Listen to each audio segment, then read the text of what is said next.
नियम का दूसरा अंग संतोष, प्रसन्नता, संतुष्टि। कई लोग इन तीनों में अंतर नहीं समझते। सुख, प्रसन्नता और आनंद।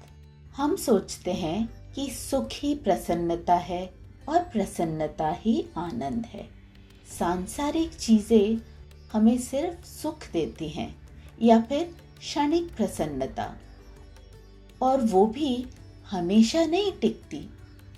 उदाहरण के लिए, जो चीज आज आपको प्रसन्नता देती है, क्या वही चीज हमेशा उतनी ही प्रसन्नता देगी? बड़ा सवाल है ना? मान लीजिए आपने आज एक मारुति कार खरीदी और आप बहुत खुश हैं।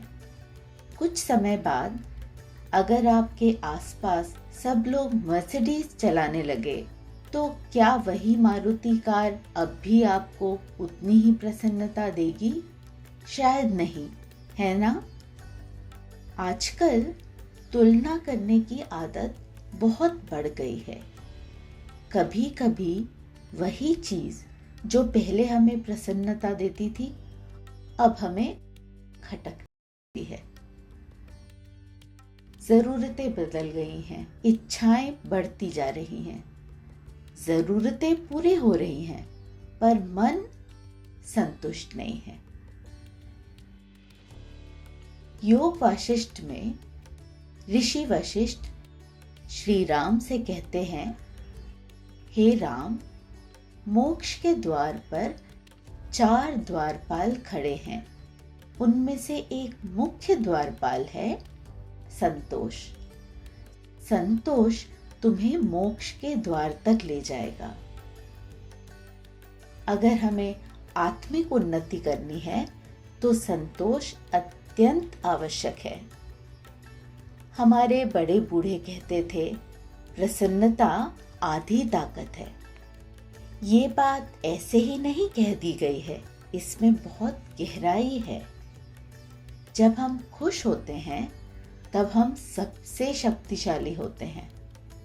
एक और महत्वपूर्ण बात, इस पूरी सृष्टि में हंसने की शक्ति भगवान ने किसे दी है, बताइए? केवल इंसानों को, है ना? क्या जानवर हंसते हैं? क्या पक्षी हंसते हैं? नहीं। तो जब ईश्वर ने हमें मुस्कुराने और हंसने का वरदान दिया है, तो फिर ऐसे क्यों जीना जैसे हमारी सारी संपत्ति छिन गई हो? चलिए आज से हम ज्यादा मुस्कुराना और हंसना सीखें। सुबह उठते ही अपने आप से कहिए, आज जो भी हो मैं प्रसन्न रहूंगा या रहूंगी। क्योंकि क्या सब कुछ हमेशा हमारी इच्छा के अनुसार होगा? क्या हर कोई हमें हमारी बातों के अनुसार सुनेगा? कभी कभी कठिन परिस्थितियां भी आएंगी, लेकिन अगर हम अपने मन को प्रशिक्षित करें, जो भी होगा मैं स्वीकार करूंगा कि ये ईश्वर की कृपा थी। और अगर हम इस अभ्यास को नियमित करें तो हम प्रतिदिन प्रसन्न रह सकते हैं। हम ये नहीं कह सकते कि मन हमेशा संतुष्ट रहेगा। चंचल मन को फॉर्मूला सिखाना है संतोष का।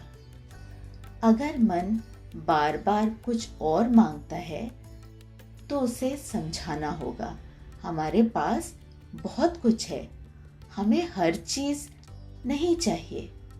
जो व्यक्ति संतुष्ट होता है, वो जो उसके पास है उसे दूसरों के साथ प्रसन्नता से बांटता है। बिना प्रसन्नता के सच्चा दान भी नहीं हो सकता। जब हम कोई कार्य प्रसन्नता से करते हैं तो वो कार्य शक्तिशाली और सफल होता है।